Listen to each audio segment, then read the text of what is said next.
avanzar. Para los que se unen esta noche, un gran abrazo. Y vamos a abrir entonces, para todos los hermanos, habíamos estado viendo Hechos capítulo 12 y habíamos llegado hasta el versículo 19, hasta el versículo 19.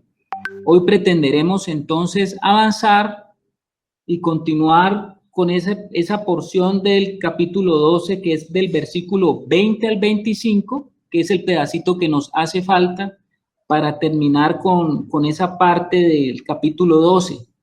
Y pretenderemos de pronto avanzar con los 3 primeros versículos de Hechos capítulo 13. Entonces, si usted tiene su Biblia ahí, mi hermano, apéese, tome su Biblia y vamos a leer juntos esta porción de la Escritura y pidiéndole al Señor que Él nos guíe, que nos muestre, que nos enseñe, que nos haga ese énfasis en aquellos apartes que Él pone esa carga. Si algún hermano también pues ha estado en la semana, ustedes saben que el objeto de este estudio no es solamente que una persona lo tenga o lo lleve a cabo, sino es donde la posibilidad de todos los hermanos en la semana estén estudiando, y si algún hermano en la semana el Señor, algún versículo le llamó la atención, algún versículo le saltó a su corazón o algo le dijo el Señor, pues estamos abiertos. Ustedes saben, hermanos, cómo lo hacemos. Levanta la manito y le damos ese espacio al hermano que pueda hacer su comentario acerca de lo que sintió que era remarcado por el Señor en su vida. Entonces, mis hermanos, vamos a comenzar, vamos a ir ahí a Hechos capítulo 12, vamos a leer desde el versículo 20 al 25. Si el hermano Alex nos lee, por favor. ¿Está por ahí, Alex? Presente. Bueno, mi hermano. Dice así: y Herodes estaba enojado contra los de Tiro y de Sidón, pero ellos vinieron de acuerdo ante él, y sobornado Blasto, que era camarero mayor del rey, pedían paz, porque su territorio era abastecido por el del rey. Y un día señalado, Herodes, vestido de ropas reales, se sentó en el tribunal y les arengó. Y el pueblo aclamaba gritando: voz de Dios y no de hombre. Al momento, un ángel del Señor le hirió, por cuanto no dio la gloria a Dios, y expiró comido de gusanos. Pero la palabra del Señor crecía y se multiplicaba. Y Bernabé y Saulo, cumplido su servicio, volvieron a Jerusalén, llevando también consigo a Juan, el que tenía por sobrenombre Marcos. Muy bien, mi hermano, muchas gracias. Efectivamente, ese era el pedazo que no habíamos terminado en la anterior oportunidad y hoy vamos a seguir avanzando. Como leyó ahora el hermano en la palabra, estamos aquí viendo cómo Lucas, que es el que escribe el libro de los Hechos, pues hace este comentario acerca de lo que estaba sucediendo y de lo que ocurrió. Ustedes saben que Herodes, en la anterior oportunidad habíamos hablado quién era este Herodes. Habíamos hablado que era el rey Herodes Agripa, que era un nieto de Herodes el Grande. Herodes el Grande fue el que hizo la matanza de los niños inocentes cuando los reyes vinieron del oriente a traer aquellos, traer esa expectativa que ellos traían acerca del nacimiento del rey de los judíos. Este Herodes Agripa, pues era un rey, como lo habíamos mencionado, era el nieto. Y sabemos que como rey que él estaba ocupando pertenecía a la dinastía de los Herodes, porque Herodes no es un nombre, Herodes es una dinastía de una casa.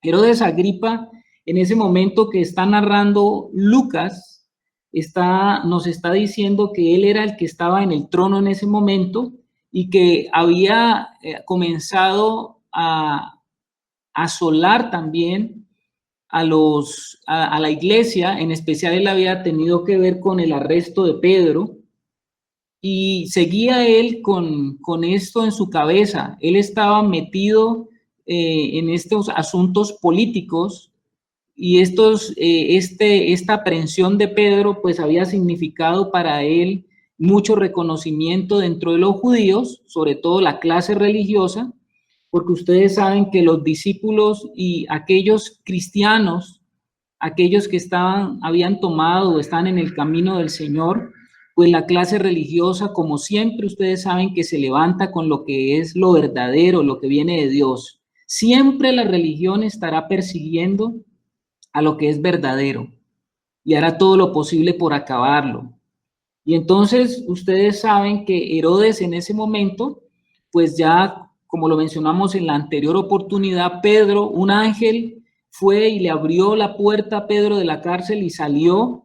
Y tanto fue así que Herodes le había puesto a Pedro una guardia, de esas guardias que eran bien especiales. Y no obstante a que Herodes quería, como dice la palabra de Dios, quería, se había propuesto echarle mano a algunos de la iglesia, pues buscando ese favor político que él quería mantener. Ahora lo encontramos entonces distraído con un asunto. Pedro se escapó, no sin antes él haber enjuiciado a los soldados que estaban bajo la custodia de Pedro, porque dice la Biblia que Herodes, como dice el versículo 19, mas Herodes, habiéndole buscado sin hallarle, hubo una persecución hacia Pedro, comenzaron a buscar a Pedro y no lo encontraron por ningún lado. Dice, después de interrogar a los guardas, ordenó llevarlos a la muerte. Después descendió de Judea a Cesarea y se quedó allí. Entonces nosotros podemos ver que Herodes quería seguir persiguiendo seguramente a las cabezas de la iglesia. Ustedes saben que las cabezas, pues en ese momento era Santiago, el hermano del Señor, estaba Pedro y seguramente algunos otros de los discípulos del Señor, y él seguramente estaba empecinado en hacerle daño, pero se presentó un asunto. Ustedes saben que el Señor no se le escapa absolutamente nada de sus manos, y se presentó un asunto porque el versículo 20 nos dice que Herodes estaba enojado contra los de Tiro y Sidón. Había, parece que, un problema con las ciudades de Tiro y Sidón. Sabemos que esas dos ciudades quedaban justamente al oeste, hacia el mar Mediterráneo, quedaban estas ciudades en Israel, y Herodes tenía influencia sobre estas ciudades, y parece que una de las cosas que él hacía era que él les permitía a estas ciudades mantener abastecidas, y no sabemos qué se presentó porque la Biblia no nos está diciendo qué se presentó. Se presentó un inconveniente que Herodes se enojó contra ellos y les cortó el chorro, como uno diría. O sea, que les cortó el abastecimiento. Parece que era abastecimiento no sabemos, tampoco dice la Biblia, pero ese abastecimiento era algo que ellos necesitaban para la subsistencia como pueblo. Eran dos ciudades. Y entonces dice la palabra de Dios que él se enojó con ellos, y entonces eso hizo que él estuviera muy expectante de lo que iba a pasar con estas ciudades y cómo iban a responder. Este Herodes, que es el rey, el Herodes Agripa, decimos que estaba muy predispuesto, quién sabe hasta dónde llegar con estas ciudades, porque él pretendía seguir seguramente en alguna situación de bloquearlos. Como quien dice, cuando usted tiene el poder sobre algo, cuando usted es la persona que manda y que tiene un poder sobre un pueblo, porque él tenía el poder sobre ese pueblo por cuanto él daba abastecimiento, entonces él tenía la sartén por el mango. Miren ustedes cómo es cuando uno tiene el poder, ¿no? Si usted tiene el poder y si usted tiene problemas, pues usted sabe cómo entonces cortar con lo que necesita el otro para usted hacerse ahí ahora sí el importante. Y entonces los hombres pedían paz a este rey, estaban pidiendo paz. Mire lo que dice el versículo. Y Herodes estaba enojado contra los de Tiro y de Sidón, pero ellos vinieron de acuerdo ante él, y sobornado Blasto, que era el camarero mayor del rey, el camarero mayor del rey era como la mano derecha del rey, pedían paz, porque su territorio era abastecido por el del rey. Entonces ellos estaban tratando de ver cómo arreglar el problema que tenían con Herodes, cómo trataban a ellos, a este rey, que según la historia era un rey tirano, era un rey bastante tirano, y entonces ellos querían arreglar su problema y estaban predispuestos entonces a tener una cita con él, y él parece que se hacía el que no quería la cita, pero sobornaron a Blasto, que era la mano derecha del rey. Blasto es un nombre, y entonces parece que él les concedió la audiencia con ese rey. Pero miren ustedes otra cosa, así como Herodes era un perseguidor de la iglesia, así como era un hombre que seguramente tenía planes de seguir capturando cristianos, capturando a las cabezas, seguramente él tenía eso en su mente, pues el Señor lo cortó. ¿Y cómo así que el Señor lo cortó? Sí, porque dice el versículo 21 que, y un día señalado, hermanos, no olvidemos que el Señor es el que está al control de todo. Y Herodes estaba peleando contra el Señor mismo, así como recuerden ustedes pasaba con Pablo. Pablo perseguía a la iglesia y Pablo asolaba a la iglesia, y entonces un día el Señor lo tumba a él al piso y el Señor le dice: Saulo, Saulo, ¿por qué me persigues? Herodes supuestamente estaba persiguiendo a los hijos de Dios, a los cristianos, pero él no sabía que él se estaba metiendo era con el Dios de dioses y con el Señor de señores. Y también Herodes tenía su día señalado, se le colmó la paciencia al Señor, y Herodes no era, a pesar de que era un rey, no era el que iba a ponerle trabas a lo que Dios había decidido hacer. Herodes tenía su día señalado. El día señalado, nos dice la Biblia, le llegó a Herodes porque dice que él fue a esa audiencia que tenía con estos de Tiro y Sidón, y dice que vino vestido de ropas reales, se sentó en el tribunal y les arengó. ¿Cómo les parece a ustedes? Aprovechó la posición que tenía, aprovechó que él tenía el sartén por el mango, como cuando uno tiene el sartén por el mango, entonces uno se quiere dar la importancia del asunto, y dice que se vistió con las ropas reales. Entonces, por ahí estuve buscando, ustedes saben que hay un historiador judío que se llama Flavio Josefo, y Flavio Josefo, en su libro que hace la recopilación de la historia de los judíos, habla sobre este acontecimiento.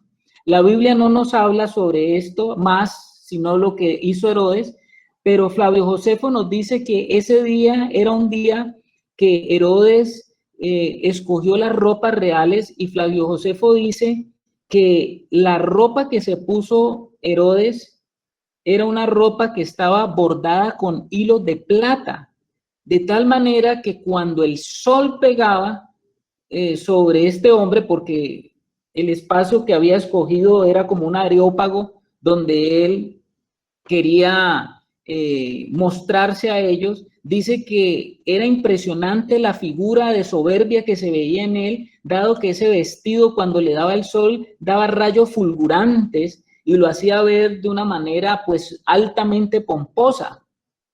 Eso dice Flavio Josefo.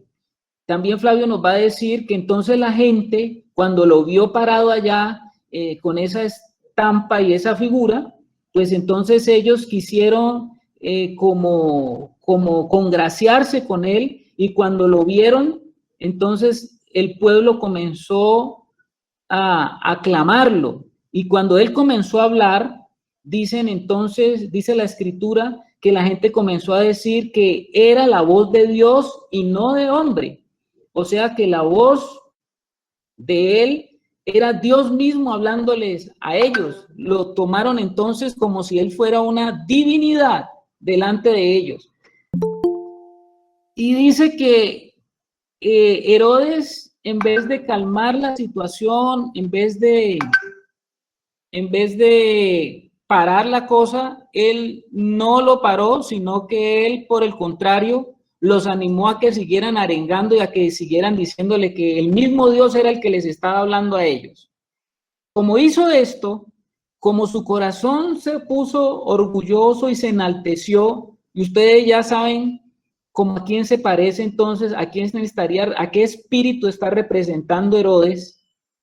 Finalmente nosotros sabemos que Herodes estaba revelando el profundo deseo que hay en el hombre caído. Y ese profundo deseo del hombre caído, ¿cuál es? Llegar a ser adorado. Y ustedes ya saben por la historia bíblica quién es el primero que quiso ser adorado y sentarse en el trono del Señor. Ustedes ya saben, entonces aquí Herodes está enaltecido de esa misma forma, queriendo ser alabado, queriendo ser enaltecido, pero dice el versículo 23, como era el día señalado de Herodes, porque todo orgulloso, todo altivo, toda persona que está en esa circunstancia, mis hermanos, tiene su día. Y el día señalado para Herodes era esto. Dice que al momento un ángel del Señor le hirió por cuanto no dio la gloria a Dios y expiró comido de gusanos.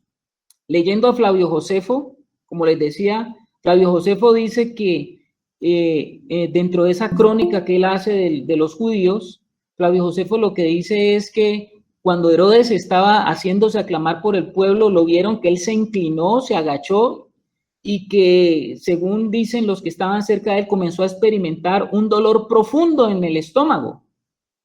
Él no murió inmediatamente. Flavio Josefo dice que por lo menos a los 5 días después de esto fue que él murió, pero la Biblia no nos está diciendo tampoco que él murió en ese momento, sino que lo que dice es que al momento un ángel del Señor le hirió por cuanto no dio la gloria a Dios y expiró comido de gusanos. ¿Qué enfermedad era esa? ¿Qué fue lo que le pasó a él? Pues no sabemos de qué se trata, pero sí lo que sabemos es que hasta ese día, el día señalado, le llegó la hora a Herodes para que dejara este mundo y pasara a otra vida. Entonces nos damos cuenta, mis hermanos, que con el Señor la cosa es seria. Y vemos que con el Señor no se puede jugar. Con el Señor no se puede. ¿Quién puede pelear contra nuestro Dios, mis hermanos? Hermanos, así Herodes era el rey en ese momento. ¿Podía acaso él enaltecerse de esa forma? Claro que no. Y entonces ahí en el versículo 24 viene el pero. Mientras pasaba esto con Herodes, mientras Herodes quería interponerse entre la obra de Dios y lo que el Señor estaba diciendo, entonces Herodes fue quitado de su trono. ¿Y qué pasaba? Pues la palabra del Señor crecía y se multiplicaba. Bendito sea el Señor, mis amados hermanos. Como les decía ahora, nadie se puede interponer en lo que Dios está haciendo. Y aquí tenemos que Dios estaba en ese momento permitiendo la expansión del evangelio, la expansión de su iglesia, la expansión de su reino. Y era necesario que en este momento nadie se interpusiera en lo que Dios, el Señor, estaba haciendo. Y dice entonces el 25, Bernabé y Saulo, cumplido su servicio, volvieron a Jerusalén, llevando también consigo a Juan, el que tenía por sobrenombre Marcos. Dice de Carlitos, volvieron de Jerusalén. Volvieron de Jerusalén, perdón. Y entonces, ¿de dónde habían salido Bernabé y Saulo? Bernabé y Saulo habían salido de Antioquía. ¿Se acuerdan ustedes que habíamos visto eso? Y ahora de Antioquía ellos habían subido a Jerusalén Y habiendo estado en Jerusalén y habiendo pasado lo que ocurrió con Herodes, entonces ellos volvieron a Antioquía. Y dice que en esta oportunidad ellos venían con un personaje que se llama Juan Marcos. Y es algo muy importante, mis hermanos. Nosotros nos dimos cuenta, según lo que veníamos viendo en el libro de Hechos, que el Espíritu Santo había permitido introducir la historia de Pablo, de Saulo, se había introducido la historia de Saulo, pero de alguna manera el Señor ahora vuelve y nos permite introducir la historia de Pedro. Queda en suspenso porque en ese momento Saulo estaba, acuérdense que Saulo había quedado en Tarso, y mientras él estaba en Tarso, pues el Señor estaba haciendo un trabajo con la vida de Saulo, pero después Bernabé fue a Tarso y lo recogió y lo trajo a Antioquía. Alecito, cerrate el micrófono, mi hermano. Dale, es que hay bastante gente aquí en la sala. Vale. Y entonces Saulo estuvo un año con Bernabé, estuvieron ahí en Antioquía, un año estuvieron ellos enseñando, y cuando se levantó esa ofrenda fue llevada justamente por Bernabé y Saulo. Qué interesante, mis hermanos, el énfasis que el Espíritu Santo va haciendo, porque en este momento Saulo pues era un hombre que estaba con una misión grandísima que iba a hacer el Señor a través de él, pero en este momento la Biblia menciona, miren ustedes, desen cuenta que están mencionando primero a Bernabé y después a Saulo. Todavía Saulo no tenía la importancia, sino que estaba siendo acompañado, sino que el Señor lo estaba introduciendo en esa experiencia de la vida de iglesia con los hermanos. Y había un hombre más formado que Pablo, y en ese momento Bernabé era más importante que Saulo. Por eso el Señor menciona y permite, el Espíritu Santo permite que se coloque el nombre primero de Bernabé y después el de Saulo. Siempre en la Biblia el que se menciona primero pues tiene el mayor reconocimiento, digámoslo así, de parte del Señor. Y Bernabé y Saulo, dice, cumplido su servicio, pues habían estado ellos ahí en Jerusalén y habían dejado la ofrenda, se recogió una ofrenda muy generosa de parte de los hermanos de Antioquía, y esta ofrenda fue entregada a los hermanos, y Bernabé, el hijo de la consolación, seguía con Saulo ahí al lado. Bernabé era ese hombre que Dios había levantado y estaba acompañando a Saulo. Y dice que cuando ellos ya bajaron de Jerusalén, vinieron con Juan Marcos. La Biblia nos va a entender más adelante que Juan Marcos era un sobrino de Bernabé. Entonces, mis amados hermanos, creo que con esto cerramos el capítulo 12 y arrancamos entonces con el capítulo 13, porque de aquí en adelante, ustedes saben que comienza ya la Biblia, la escritura en el libro de Hechos, comienza a enfocarse ya es en Saulo, porque ya Saulo va a dejar de ser Saulo para convertirse en el gran apóstol Pablo. Entonces, nos damos cuenta cómo el Señor va haciendo esa transición en la vida de Saulo, cómo el Señor lo va llevando, cómo el Señor lo va ministrando, cómo el Señor lo va preparando, cómo el Señor le va implementando, y el Señor ya lo tiene en un punto donde Saulo podía comenzar a hacer la obra del Señor. Vuelven ellos a Antioquía y comenzamos entonces con el capítulo 13, mis hermanos.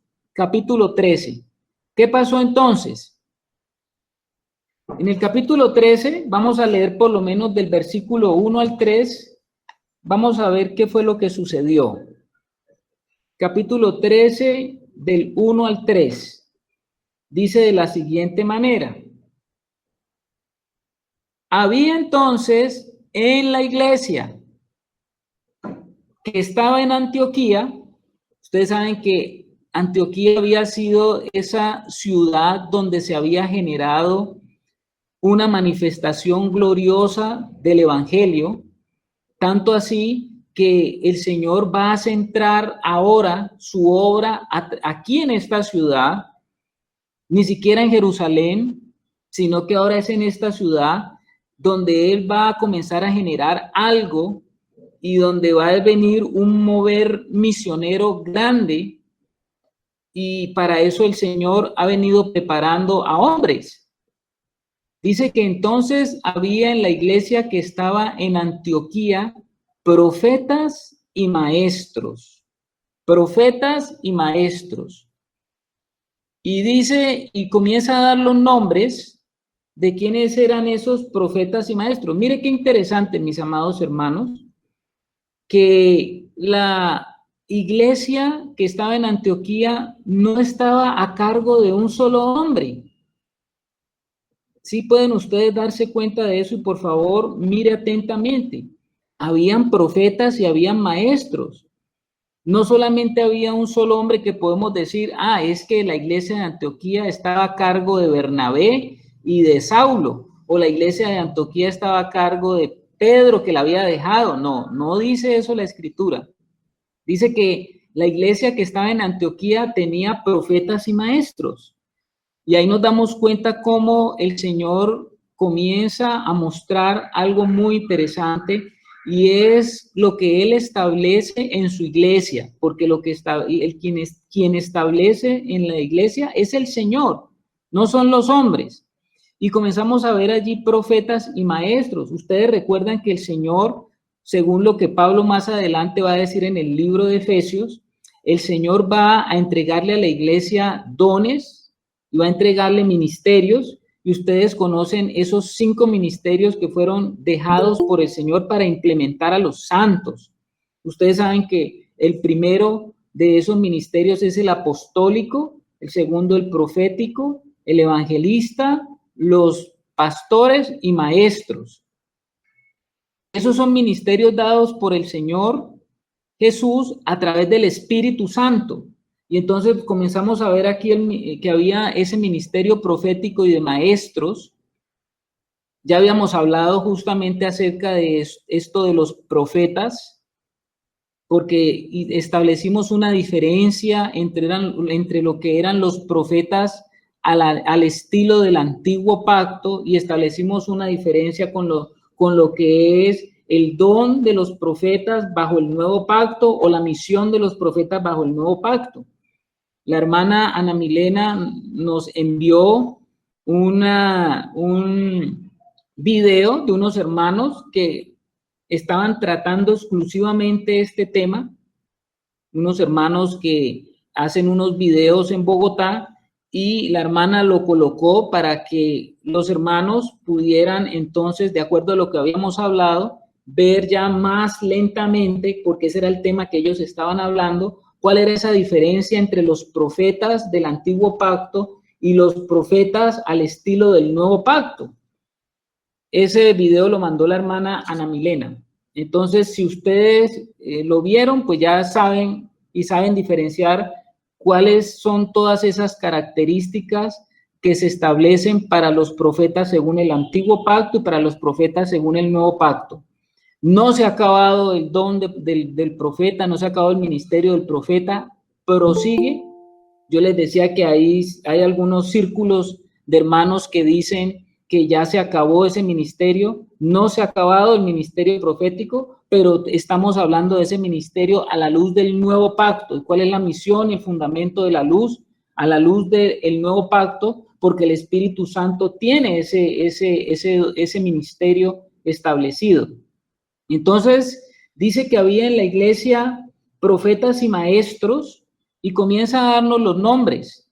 Bernabé, por supuesto, ahí está Bernabé. Vuelve a hacer énfasis sobre Bernabé. Ya les dije que parece ser que Bernabé era muy importante, por eso la Biblia lo nombra de primero.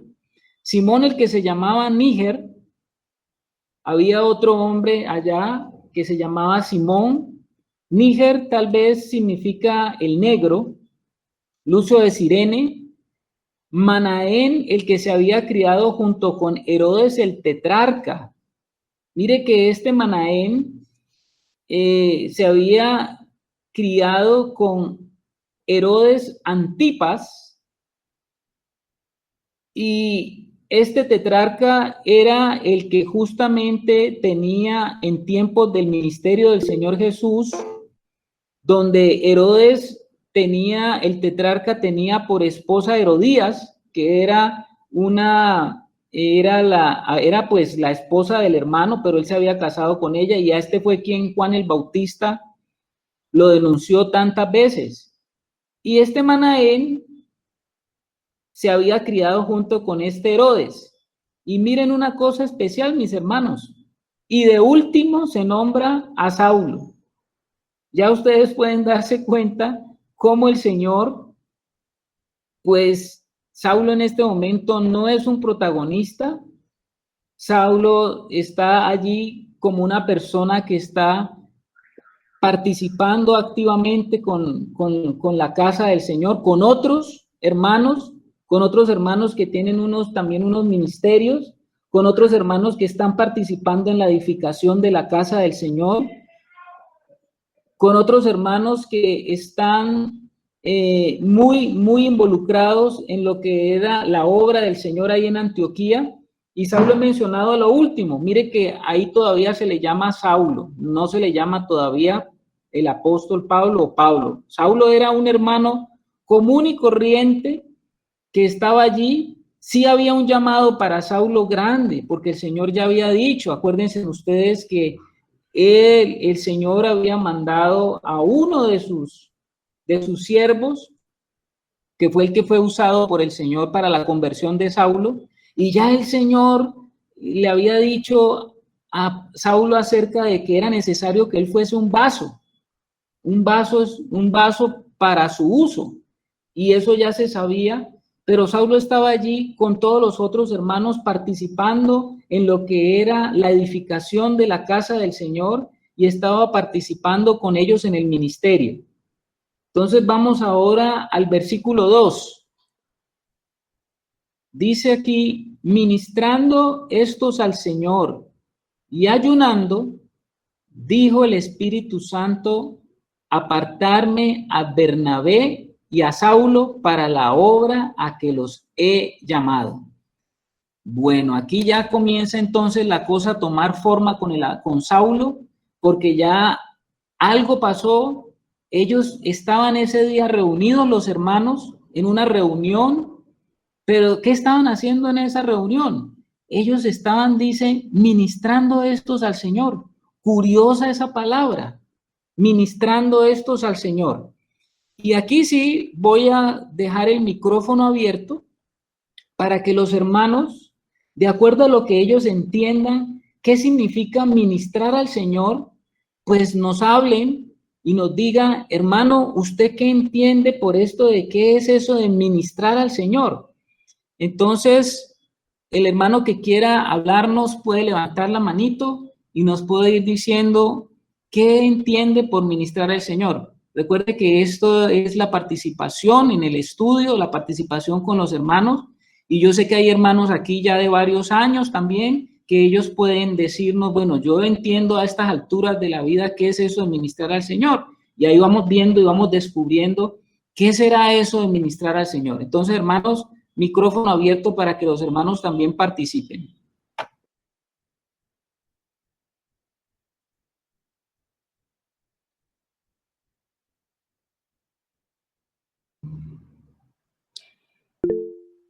A ver, Germancito.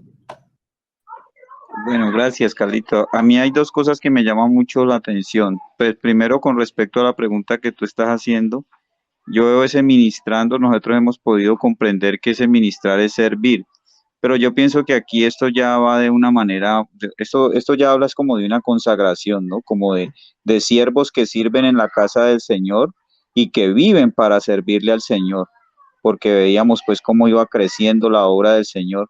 Y yo pienso que pues tan es así el grado de consagración de estos hombres que ya tenían los sentidos espirituales pues muy agudizados. Dice que el Espíritu Santo les habló. O sea que estamos hablando de hombres en un alto nivel de consagración, de servicio al Señor, porque ministros, nosotros sabemos que ministrar es servirle al Señor.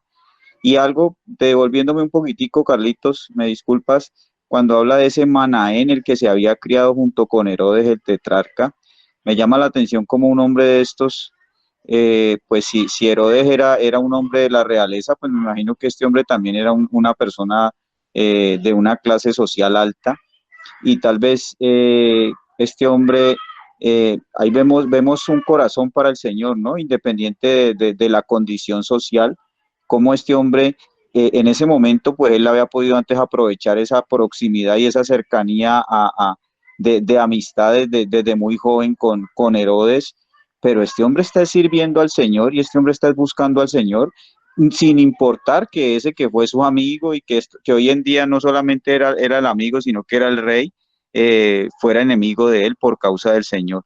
Entonces, como que no buscaba congraciarse con él como lo hacían todos los demás, sino que por el contrario, era buscando al Señor y aquí vemos el ministerio en el que el Señor lo tiene de una manera como es usado tan grande. Incluso aquí, pues lo que tú decías, aún en este momento, pues él es hasta más importante que Pablo en la obra del Señor. Gracias, Carlitos. Gracias, mi hermano Germán. Muy bien, muchas gracias. A ver, ¿quién otro hermano se anima a participar y a decirnos qué entiende por eso de ministrar al Señor? A ver, el hermano Alex. Bueno, yo creo que esta es una confirmación de lo que se venía diciendo desde el Antiguo Testamento. Los únicos que podían ministrar en las figuras, pues en las sombras, eran los sacerdotes y específicamente estos descendientes de Leví. Entonces aquí estamos viendo ya pues en lo práctico y en la realidad que estos que estaban ministrando eran que ya habían sido avalados por el Señor, estaban ejerciendo prácticamente el sacerdocio, no el de los ritos, no el del templo, sino el verdadero servicio al Señor. Estaban atentos a todo lo que tenía que ver con lo que el Señor estaba hablando. Gracias, Alecito. A ver, vamos a añadirle a la pregunta algo. No solamente vamos a preguntar qué entiende el hermano por ministrar al Señor, sino, hermano, ¿usted sabe cómo ministrar al Señor? Sería la pregunta.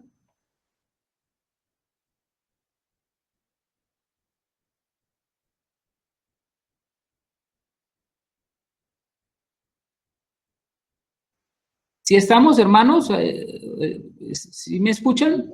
Sí estamos, Carlitos, en santidad, mi hermano. Ya.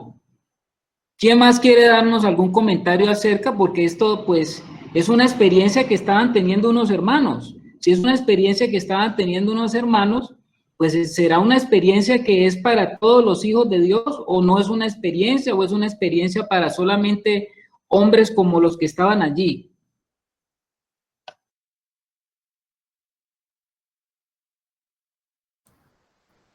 Aló. Vamos, Angelito. Bueno, ministrar al Señor implicaría algo así como servir o ejercer algún oficio. Por ejemplo, suministrar a alguien alguna necesidad que provea, suministrar algo que provea a alguien alguna necesidad. Eso sería ministrar al Señor, como también sería orar al Señor, alabar al Señor.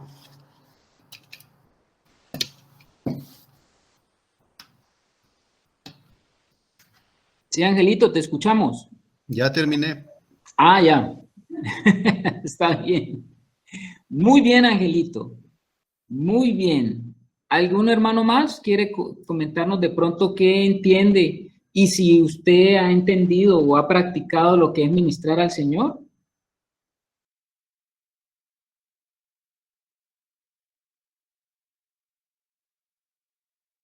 Parecería que estas funciones entonces eran como muy específicas de estos hombres que estaban allí. Pero vamos a ver que no, mis hermanos. Vamos a tratar de entender esta noche que el hablar de ministrar al Señor no es algo que es selecto para un grupo de hermanos, sino que es algo que el Señor pide, necesita y quiere de todos sus hijos, de todos sus hijos. Vamos entonces a recordar algo. Muy bien lo que dicen los hermanos. La palabra ministrar, dice la hermana Lucelena que en otras partes dice que es adorar. Por aquí está levantando el hermano, ¿quién? ¿Roberto? Sí, señor. Bueno, Buenas noches para todos. Pues, según esto, yo entendería que lo que significa ministrar al Señor es algo que va a ser de bendición, de alegría, de placer y deleite para Él. Eso sería lo que yo entiendo como ministrar al Señor. Muy bien, Robert. Sí, estás enfocado, mi hermano. Todos los hermanos dijeron algo y claro que sí. La palabra ministrar tiene relación o significa servir. Y cuando nosotros queremos ver una figura del antiguo pacto, en lo que era ese servicio al Señor, ustedes saben que el Señor había inicialmente querido que todos sus hijos fueran un pueblo de reyes y sacerdotes. Y el sacerdote es aquel que está encargado de ese servicio. Pero en virtud de lo que pasó, en virtud de lo que sucedió cuando solamente la tribu de Leví se apartó de todo lo que estaba pasando con la adoración al becerro allá cuando Moisés estaba en el Sinaí, dado que ellos, los de Leví, se apartaron y estuvieron al lado justamente de Moisés, pues ellos fueron consagrados como aquellos que iban a ministrar en el templo, como aquellos que iban a estar en la administración en el tabernáculo de Moisés. Y ustedes saben, mis hermanos, que para hacer esa administración o prestarle ese servicio al Señor, habían, como decía ahora el hermano Alex, habían los levitas, estaban los sacerdotes también, y aún mismo sabemos de que cuando ellos estaban ministrando, parece que había como dos partes en este servicio, dos partes en esa administración.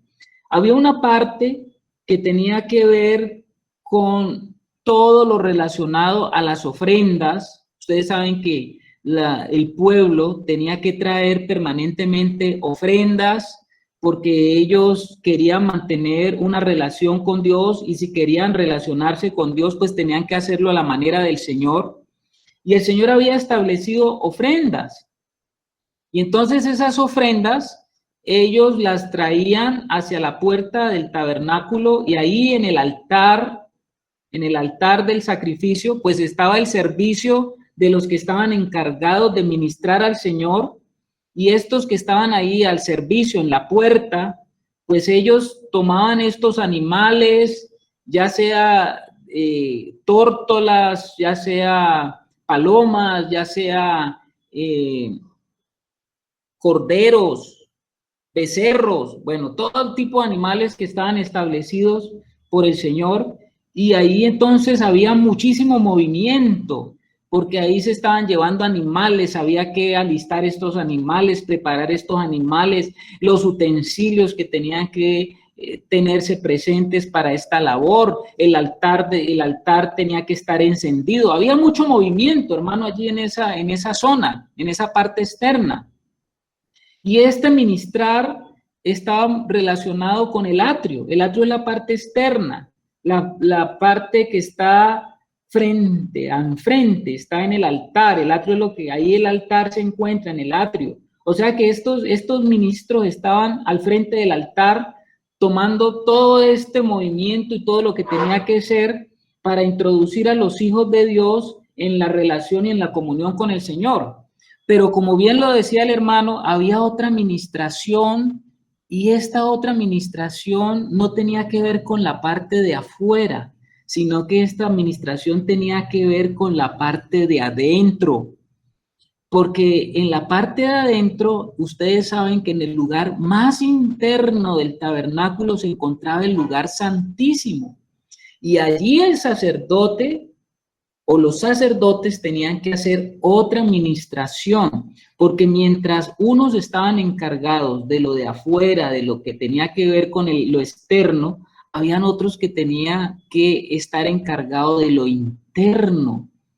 Y esa administración en el interior requería de que el que entrara al lugar santísimo estaba también frente a otro altar. Los que estaban en el atrio estaban frente al altar del sacrificio, pero los que estaban ministrando hacia adentro estaban frente al altar del incienso, porque tenían y podían entrar al lugar de donde estaba el lugar santísimo. Allá podía entrar a ministrar, pero no sin llevar incienso, que estaba el altar del incienso allí delantecito de la puerta para entrar al lugar santísimo.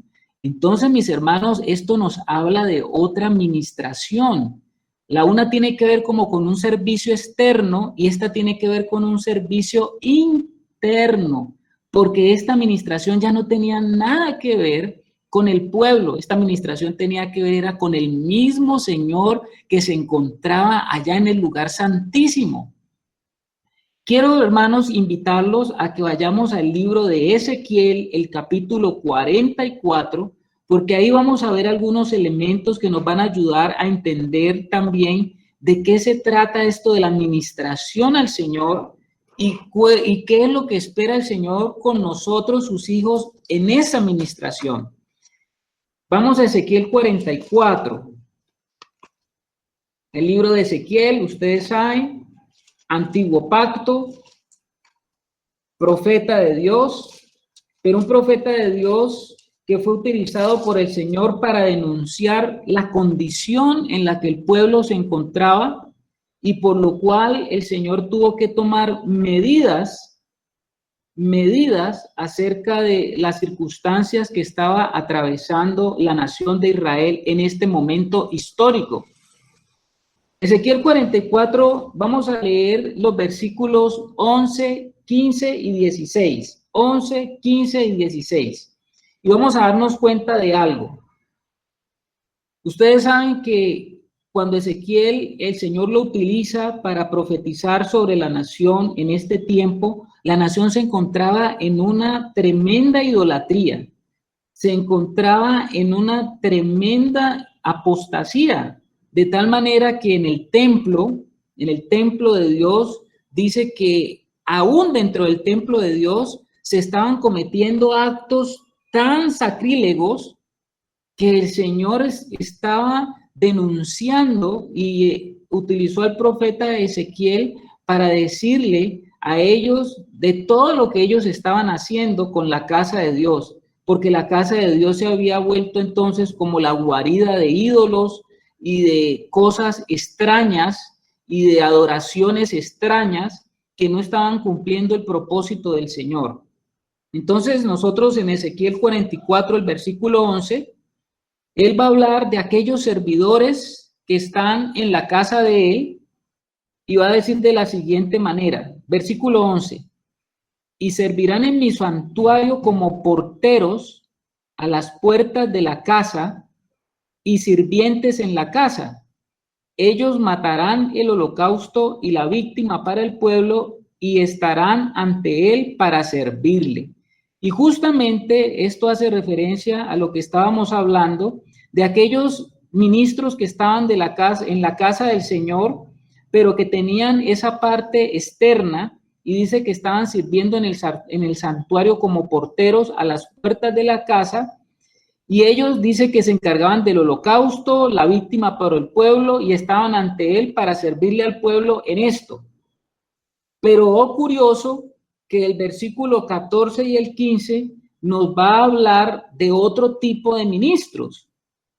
Y dice el versículo 14, les pondré pues por guardas encargados de la custodia de la casa para todo el servicio de ella y para todo lo que en ella ha de hacerse.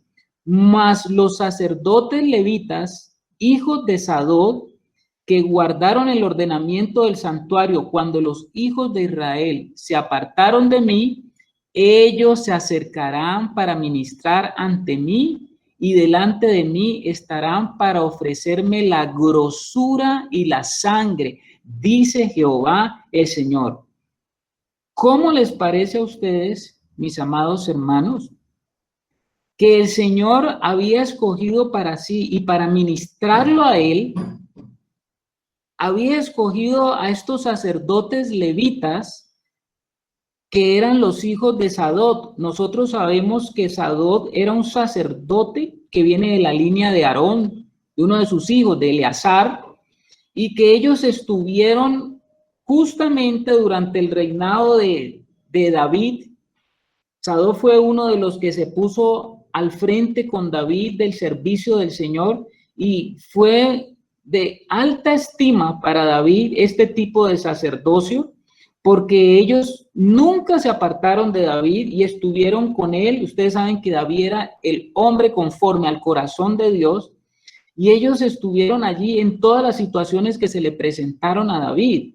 Y ellos siempre instaron al pueblo a que se consagraran y siempre instaron al pueblo a que guardaran el pacto y que ellos se santificaran. Estos sacerdotes estaban altamente consagrados y estaban ellos muy celosos de guardar justamente dentro de la casa del Señor esa parte que era el celo de la casa de Dios.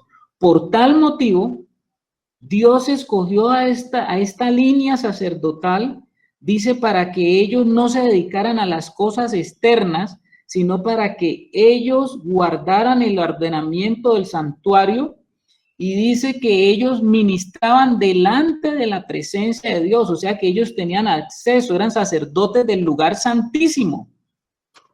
Y delante de mí estarán para ofrecerme la grosura y la sangre, dice Jehová el Señor. Los escogió a ellos porque era necesario que estos hombres, conforme a ese corazón, entraran a la presencia del Señor y mantuvieran en la presencia del Señor, porque al fin de cuentas, mis amados hermanos, lo que el Señor espera de cada uno de sus hijos es eso que le pidió a los sacerdotes de Sadok, es lo que Él nos está pidiendo a nosotros. Vamos a ver, hermanos. Ese servicio externo representa algo y ese servicio interno representa algo. Nosotros estamos en el nuevo pacto y a la luz del nuevo pacto debemos entender esas figuras, porque esas figuras están representadas por unos personajes, pero esas figuras nos hablan a nosotros acerca de algo. Y si nos hablan de algo a nosotros, pues tenemos que tenerlo en cuenta para nuestra forma de vivir nuestra vida en el Señor. Y por lo menos y por lo que podemos entender es que bajo el nuevo pacto todos somos sacerdotes. Todos somos sacerdotes.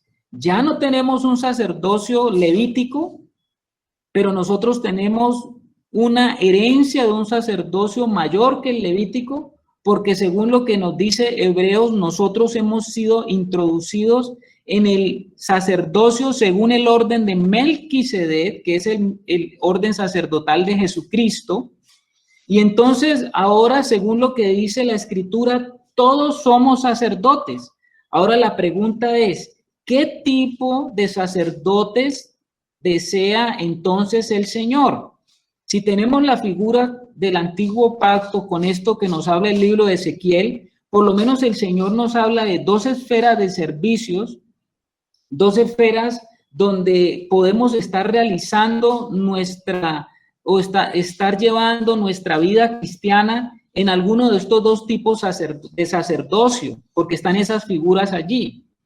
Entonces, podríamos ser sacerdotes del estilo, o ser ministros o sacerdotes del estilo, como lo dice Ezequiel, sacerdotes que están interesados o están involucrados con lo externo, o sacerdotes que están interesados y comprometidos con el servicio interno. ¿Qué les parece a ustedes?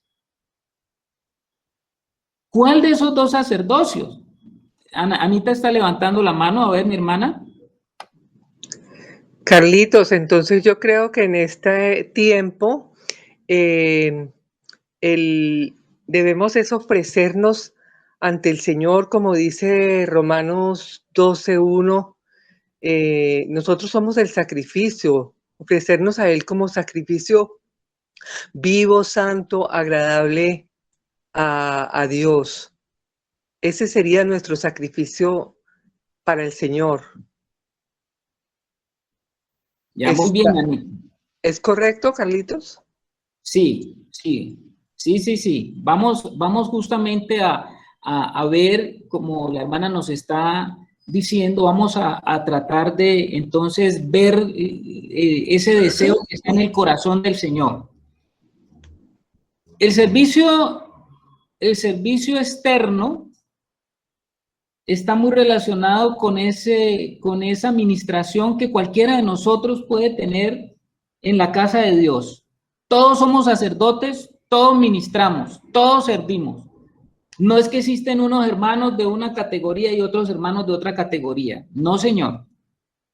Pero entonces ese servicio externo o esa administración externa, pues hace referencia a ese laborar en el nombre del Señor, de aquel que lleva responsabilidad dentro de la casa del Señor, de aquel que ayuda en la iglesia, de aquel que está sirviendo a los hermanos, de aquel que está luchando por extender la obra y el reino, de aquel que está dispuesto a ir y venir para salvar los pecadores y está trabajando, digamos, en la obra del Señor y está consagrado. Y usted podría ver y dice, pues excelente, un hermano que esté en esa condición, que está trabajando de esa forma, que está laborando, que tiene una responsabilidad. Pero este servicio o esta administración externa realmente tiene su sustento, mi amado hermano, cuando nosotros primero hemos aprendido a ministrar al Señor. Cuando primero nosotros hemos aprendido qué es estar en la parte interna. Porque muchas personas, y todos aquí hay muchos hermanos que saben a lo que me estoy refiriendo, porque muchos de nosotros llegamos a estar en la obra del Señor, llegamos a estar involucrados en el servicio a la obra del Señor, quizás teníamos muchas responsabilidades, quizás estábamos ayudando a la iglesia, quizás estábamos sirviendo a los hermanos, quizás estábamos pendientes de los ministerios, quizás estábamos pendientes de tantas cosas, de ir y venir, de hacer para el Señor, pero no habíamos aprendido que para que eso tuviera el verdadero sustento, necesita que cada uno de los siervos, de los ministradores o los ministros aprendan antes de eso a servir al Señor o a ministrar al Señor. No sé si me hago entender. Porque la parte del servicio que se muestra allá afuera, la parte del servicio que se muestra delante de los hombres, delante de los hermanos, pues está muy bien y parece que nadie podría diferenciar entre alguien que está tomando y haciendo las cosas del Señor desde la parte externa a otro que lo está haciendo desde la parte interna. Parece que sería lo mismo, pero no es lo mismo, hermanos. Muchas personas anhelan recibir algo de Dios, pero no desean a Dios mismo. Dios desea hijos que estén dispuestos a ir al lugar donde las multitudes ya no están, donde el reconocimiento externo queda afuera, donde el reconocimiento del hombre queda totalmente suspendido. Porque para poder salir en la autoridad y la verdad del Señor, primero nosotros tenemos que aprender a ministrar al Señor. ¿Está levantando la mano el hermano Roberto? Ah, Germancito. A ver, mi hermano. No. Carlitos, una pregunta con respecto a eso que nos estás compartiendo. En la misma palabra dice que lo que se ve que fue hecho de lo que no se ve. Entonces yo pienso que tiene una aplicación muy práctica con esto que estás diciendo, ¿no? En la medida en que nosotros hemos estado en lo secreto con el Señor, pues tenemos ese respaldo del Señor para la obra externa, ¿no? Sí, mi hermano. Sí, mi hermano. Estás diciendo verdad. Roberto, ¿quiere decir algo, mi hermano? No, Carlito, levanté la mano hace rato que hablé, pero quedó ahí arriba, ya la quitamos. Ah, bueno, mi hermano. Entonces, mis amados, quiero que vayamos entendiendo qué es lo que el Señor nos está enfocando esta noche. Hay dos esferas espirituales desde donde yo puedo servir. Yo puedo servir al Señor con esto que estoy diciendo desde una administración externa, que es muy bonita. Está bien, estás sirviendo al Señor. Estás dispuesto a ir y venir. Estás dispuesto a hacer lo que es del Señor. Estás atareado. Estás con mucha actividad para lo que es del Señor. Pero mi hermano, hay una esfera espiritual más profunda y el Señor apunta a esto. Porque todo lo demás cobra sentido, todo lo demás tiene el poder de Dios cuando antes hemos aprendido a ministrar al Señor. A ministrar al Señor. Sin esa ministración al Señor, ¿se podría hacer la obra del Señor? Sí, se puede hacer. Pero ustedes recordarán, mis hermanos, lo que pasaba en el libro de Apocalipsis, si ustedes recuerdan, en las cartas que el Señor le da a las iglesias, ustedes saben que el Señor estaba diciendo algo para estas iglesias y era una amonestación. Y ustedes saben que el Señor por allá en Apocalipsis 2, del versículo 2 en adelante, Él dice, yo conozco tus obras.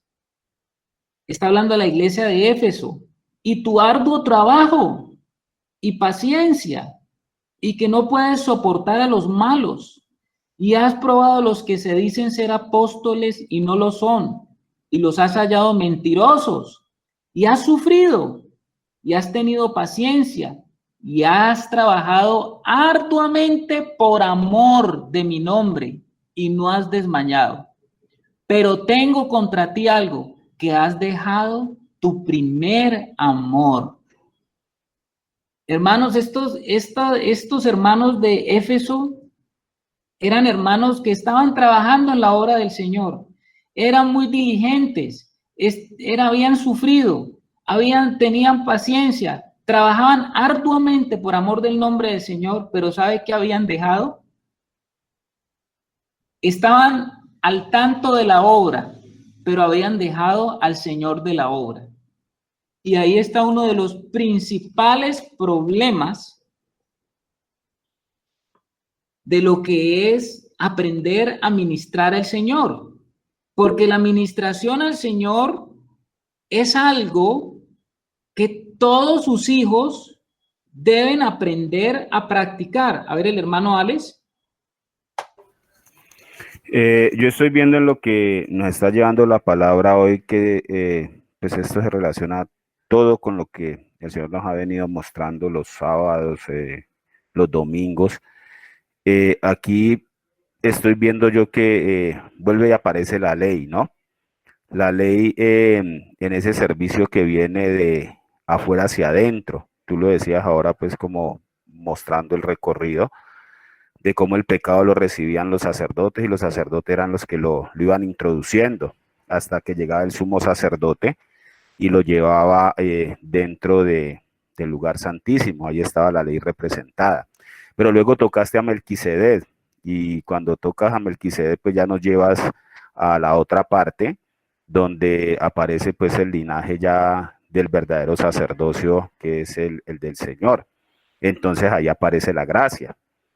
Entonces, si era necesario el primero, El primero era necesario que se diese, o sea, de afuera hacia adentro, para poder mostrar el verdadero, que es de adentro hacia afuera. Entonces hay un complemento, lo que tú estás diciendo, ahí aparece un complemento, no se puede servir afuera, ahora pues en la realidad, si no conocemos lo que hay adentro. Entonces, no se veo yo como esa sombra del Espíritu Santo juntando todo. Todo esto se relaciona con lo que el mismo Señor nos ha venido mostrando en Josué, nos ha venido mostrando en los otros estudios, hasta dónde llega la ley y cuándo empieza la gracia.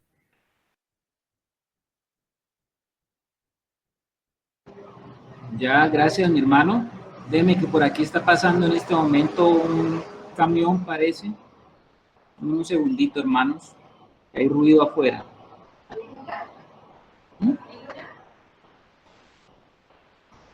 Déjeme un momentico que mi esposa quiere decir algo.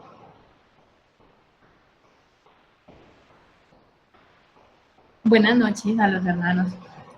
Yo veo que ministrar al Señor entonces es esa comunión íntima y profunda,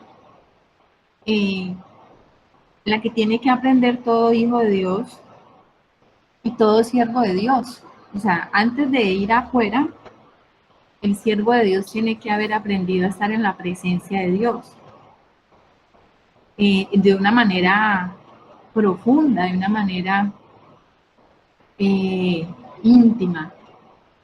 Porque es que ahí lo vemos, en ese ambiente ellos estaban ministrando al Señor, o sea, estaban en una actitud sí de adoración, en una actitud sí de entrega, como decía ahora Anita, en una actitud de aquí estamos, Señor, para las que sea. Y fue en ese ambiente donde el Espíritu Santo apartó a Bernabé y a Saulo. O sea que para que el Señor verdaderamente aparte a sus siervos, estos siervos tienen que estar en esta actitud de adoración, en esta actitud de entrega, en esta clase de administración.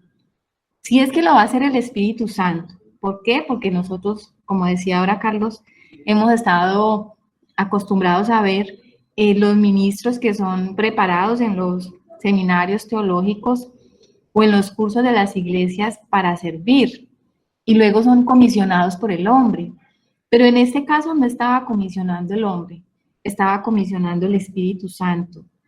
¿Y por qué estaba comisionando el Espíritu Santo? Porque ya los conocía. O sea, eran hombres que estaban en la presencia de Dios, ministrando al Señor, preguntándole al Señor, ¿qué quieres? Señor, ¿qué necesitas? ¿Qué vas a hacer conmigo? Aquí estoy, en humillación, en entrega, en todo lo que los hermanos han dicho esta noche. Y me parece importantísimo, pues que al principio no sabíamos de pronto qué era ministrar, pues estábamos como un poquito como perdidos, pero ahora ya la tenemos clara. O sea, ellos estaban allí simplemente delante del Señor, esperando que Él dijera qué tenían que hacer.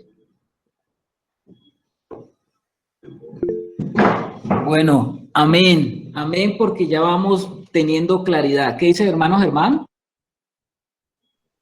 Carlitos, es que me dejó inquieto algo que dijo Martica. Ella dice que es por conocimiento que el mismo Espíritu los manda. Entonces yo ahí veo, porque nosotros el otro día estuvimos viendo que realmente la fe es el resultado del conocimiento, de la intimidad con el Señor. Cuando uno sabe quién es el Señor, pues uno sabe lo que Él hace, y uno confía en Él y en su palabra, porque uno sabe quién dijo esa palabra. Entonces, aquí yo veo como algo recíproco, ¿no? Como que en fe, el Espíritu Santo mandando a hombres porque los conoce. O sea, como ese respaldo de Dios, como que se vuelve tan profunda esa comunión, esa intimidad, que es una relación recíproca en todas las cosas. Yo veo como esa fe del Espíritu Santo, no sé si yo estoy equivocado, mandando por fe a estos hombres a la obra, ¿no? Como resultado de ese conocimiento, de esa intimidad.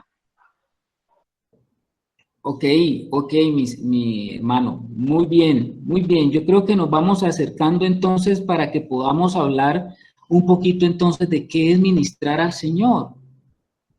Porque se vuelve supremamente importante, mis hermanos, que cada uno de nosotros entendamos ¿Qué es ministrar al Señor? ¿Y por qué lo digo? Porque la mayoría de las veces que nosotros vamos a orar, vamos a la presencia del Señor, la mayoría de las veces que vamos a su presencia, vamos es con nuestra catapacho y nuestra carga de peticiones delante del Señor. Y vamos siempre pensando es que tenemos que llevarle al Señor todas nuestras necesidades, tenemos que llevarle al Señor todas nuestras cargas, todas nuestras opresiones, todas nuestras situaciones interesantes, y creemos que ir a orar es a eso, ir a presentarnos de esta manera delante del Señor. Pero cuando estamos hablando de ministrar al Señor, nos estamos refiriendo a que este es un servicio que todos los hijos de Dios tenemos que estar realizando y aprenderlo en la experiencia y en la práctica. Cuando se habla de la parte externa del ministerio, cuando estamos hablando de ese servicio a los hermanos, pues allá hay mucha actividad, allá hay muchas cosas que hacer, ahí está el ir y venir, ahí está la responsabilidad, ahí está todo ese tipo de cosas que implican la obra del Señor. Y esa es una esfera donde posiblemente puedo decir que estuvimos durante mucho tiempo. Llegamos a la obra del Señor, fuimos tomados por el Señor, y lo que inmediatamente nos dijeron, ahora su responsabilidad es esto, y eso se convirtió en nuestra forma de vida delante del Señor. Y realmente el tiempo que utilizamos en ese servicio externo es amplísimo, grandísimo, comparado con el tiempo que utilizamos para ministrar al Señor. Y ahí es donde posiblemente está uno de los grandes errores de nosotros en la iglesia, los que tenemos responsabilidad en la casa del Señor y entre los hermanos mismos en su relación con el Señor. Porque es muy atractivo de pronto lo externo. Imagínese usted que si usted tiene una personalidad de hacer, pues no le resulta cargoso entrar a un sistema donde usted tiene que hacer, laborar, ir, venir, servir, y usted hasta de pronto cree que está haciendo las cosas bien. Pero imagínese que todo servicio externo, toda administración tiene que tener un fundamento.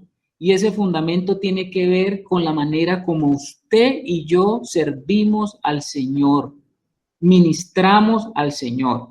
Entonces, ¿qué es esto de ministrar al Señor? Pues esto de ministrar al Señor es tener una disposición de acercarme a Él permanentemente. Es un deseo también de experimentar el conocer al Señor. Conocer al Señor es ir a la presencia del Señor y querer conocerlo. Es cuando vamos a nuestra oración, cuando nos metemos delante del Señor, no es que vayamos con todos nuestros deseos, anhelos, propósitos, sino por el contrario, es el deseo y el anhelo de querer conocerle a Él.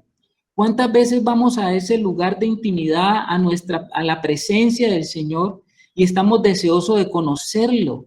Él es una persona. ¿Cómo piensa? ¿Cómo siente? ¿Qué desea? ¿Qué anhela?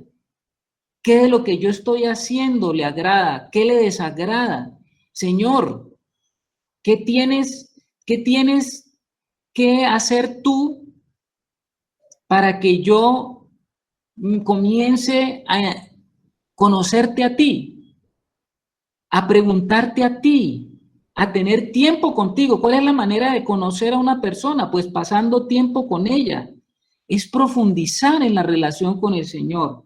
Es profundizar en el silencio. Ahí yo no estoy llevando ni la obra, no estoy pensando en la carga de la obra, en la carga de los hermanos. No, estoy metido con el Señor, con mi Señor. Estoy yendo a su presencia sabiendo que de Él es el tiempo, no es mi tiempo, de Él es el tiempo. Yo no sé cuánto tiempo puedo yo permanecer en la presencia del Señor sin que esté yo desesperado, porque es más fácil hacer la obra del Señor afuera, donde si yo tengo un temperamento, una forma de ser, de hacer muchas cosas, pues ahí no hay tanto problema. Pero el problema para mí puede ser llegarme a quietar en la presencia del Señor para conocerlo.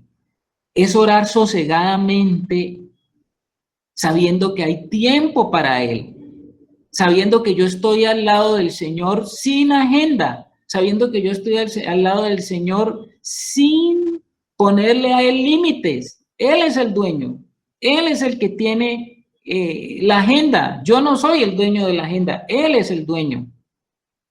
Y entonces voy allí, voy a ministrar al Señor, voy a su presencia, voy a adorar al Señor por lo que Él es, por lo que Él hace, por lo que está haciendo. Esto es otro, esta es la verdadera administración al Señor. Ahora el hermano Alex. A ver, mi hermano, entonces va quedando como más claro la intención tuya en el espíritu.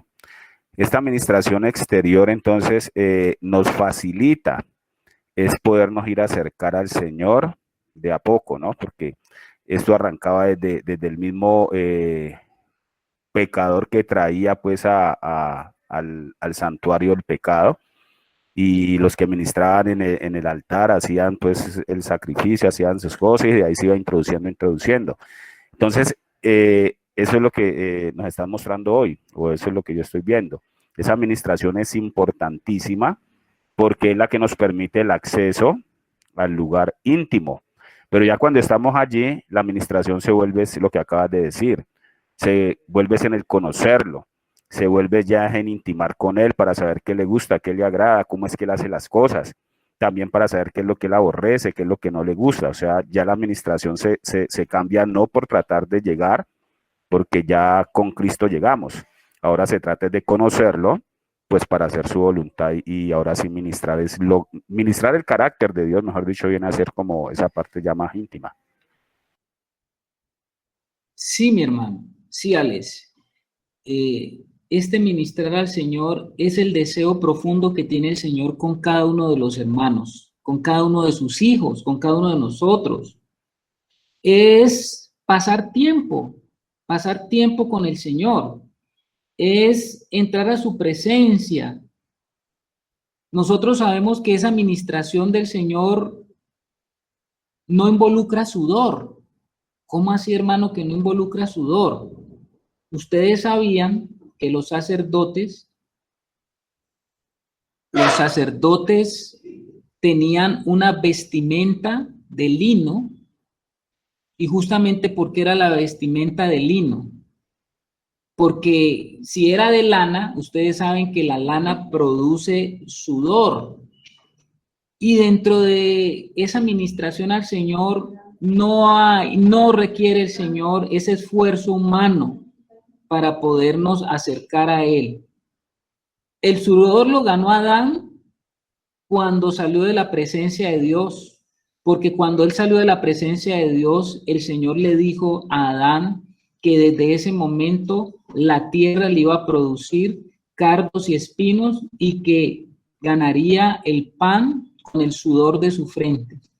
Pero ahora estamos en Cristo y ahora lo de Adán se queda ya y entramos ahora es en el reposo del Señor. Y entrar a la presencia del Señor implica que vayamos con ese corazón dispuesto a pasar ese tiempo que el Señor requiere y ese tiempo que Él requiere como toda persona con la cual usted quiere establecer una relación.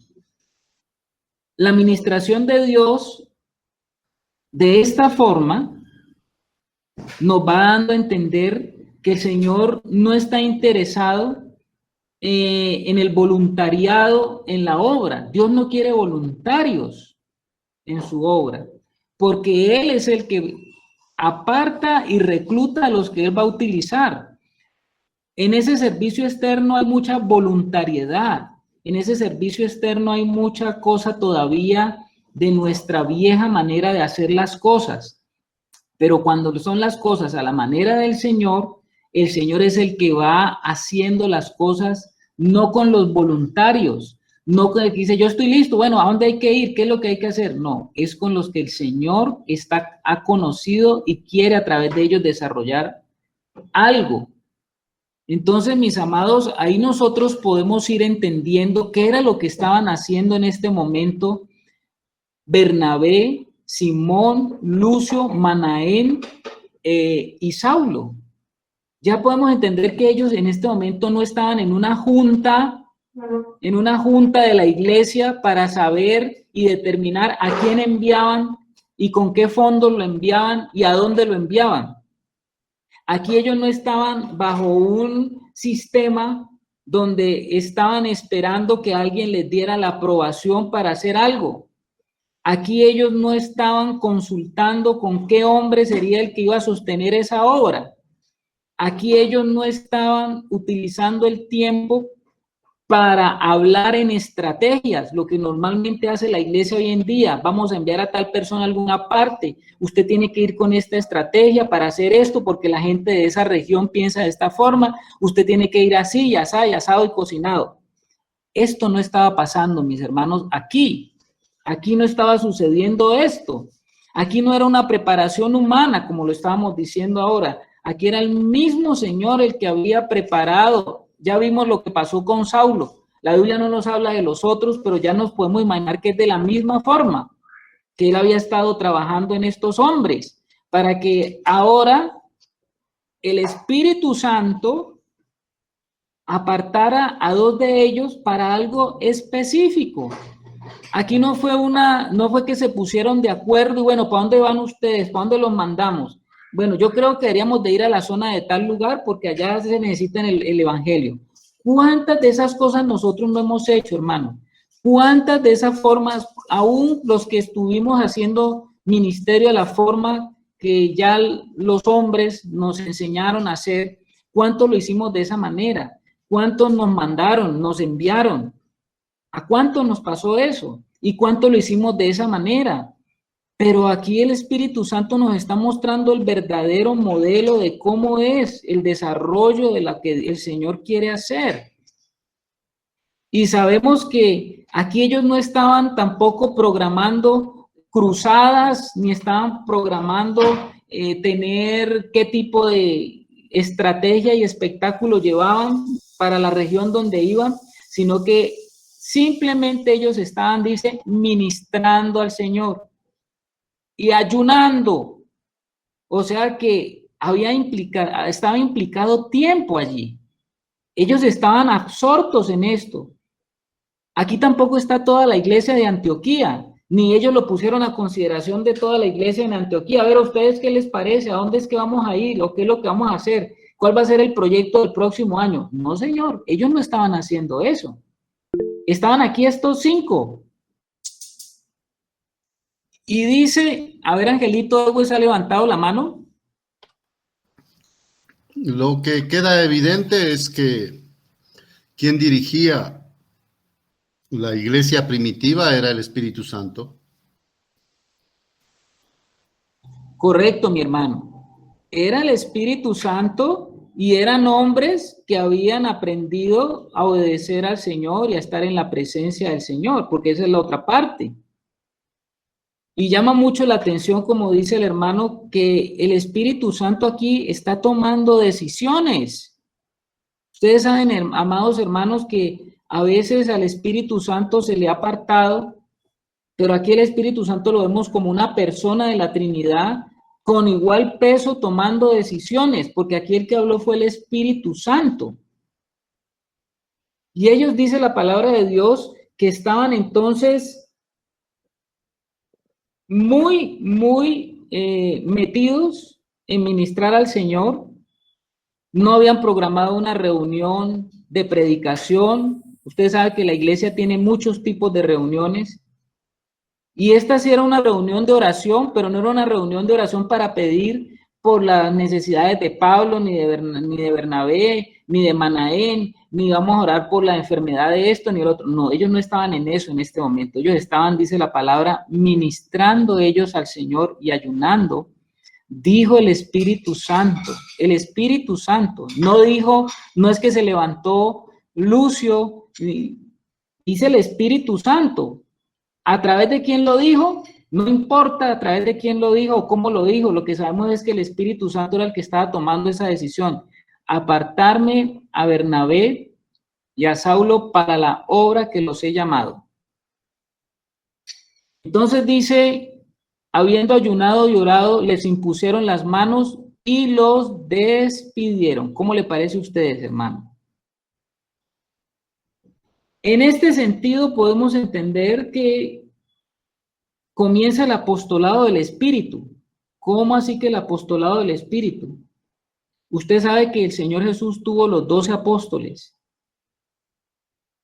En la iglesia, para la iglesia, nosotros sabemos que ya los 12 apóstoles fueron los 12 apóstoles. No hay otros como los 12 apóstoles que escogió el Señor Jesús. Estamos hablando pues de los que estuvieron con Él y Él los escogió, pero aquí vemos que el Espíritu Santo ahora está seleccionando a estos apóstoles, o sea que el ministerio apostólico sí continúa, pero el ministerio apostólico ahora es por el Espíritu Santo. ¿Y por qué sabemos esto? Porque, ¿qué es la palabra apóstol? ¿Qué significa? La palabra apóstol significa enviado.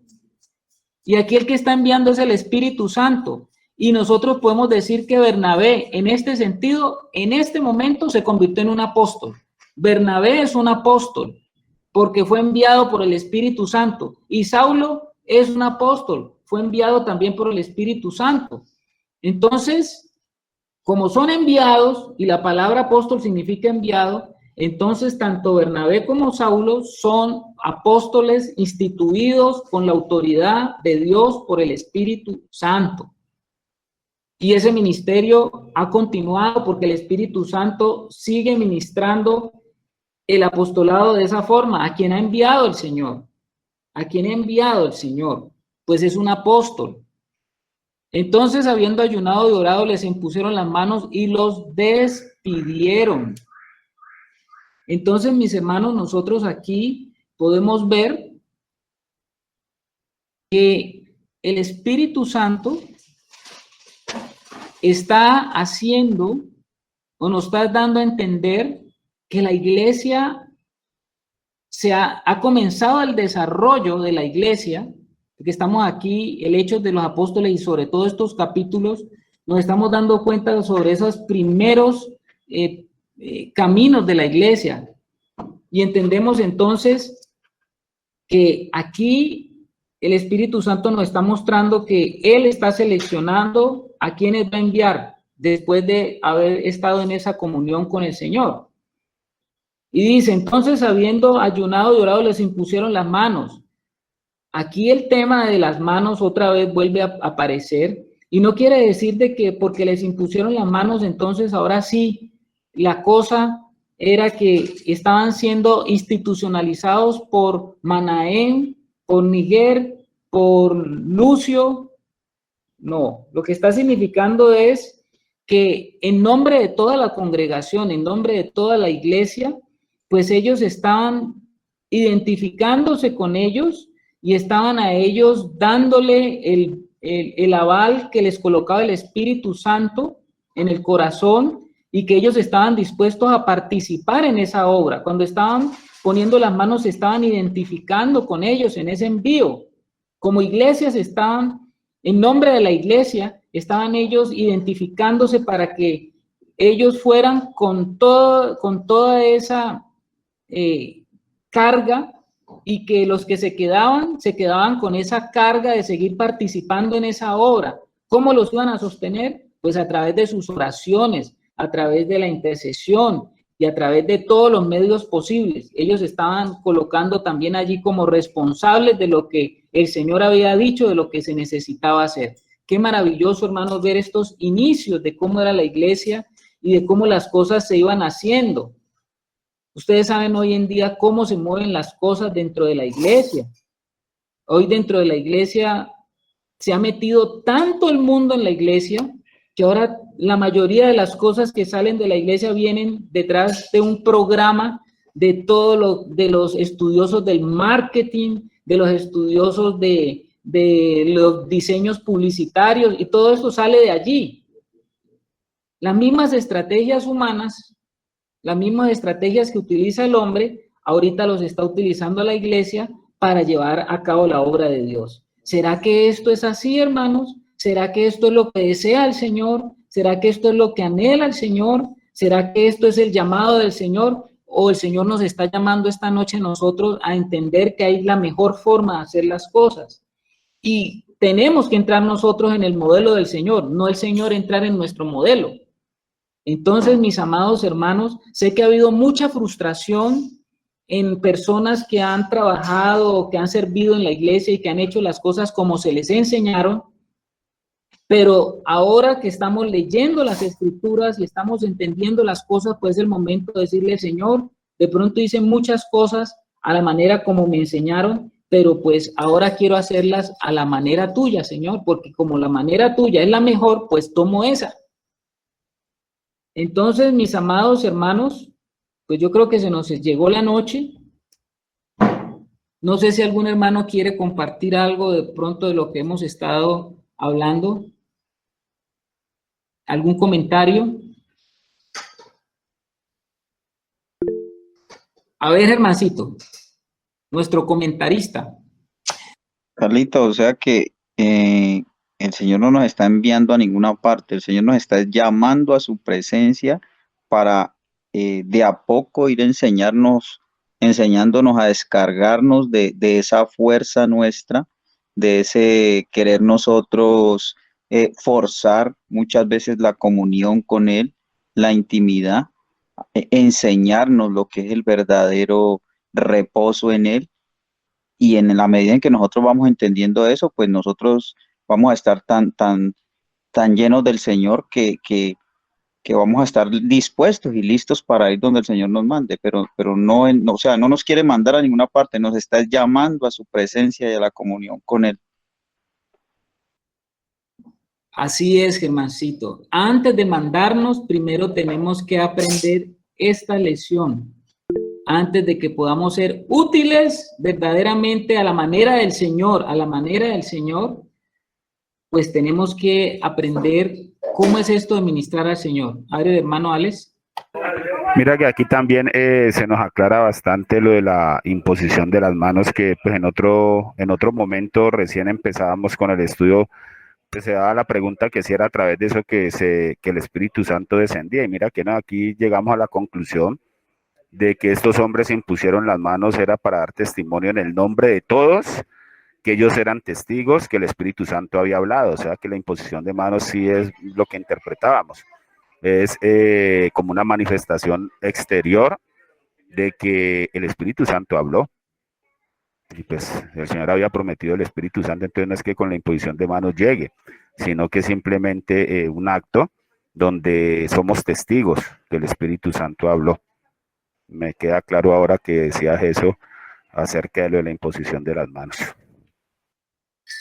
Gracias, mi hermano. Efectivamente hay una identificación de estos hombres, hay una identificación como cuerpo con ellos, con Bernabé y Saulo. Hay una identificación con ellos y ellos imponen las manos y no están diciendo con eso de que era algo pues extraordinario, sino que era un reconocimiento y una identificación con Bernabé y Saulo. Hoy nos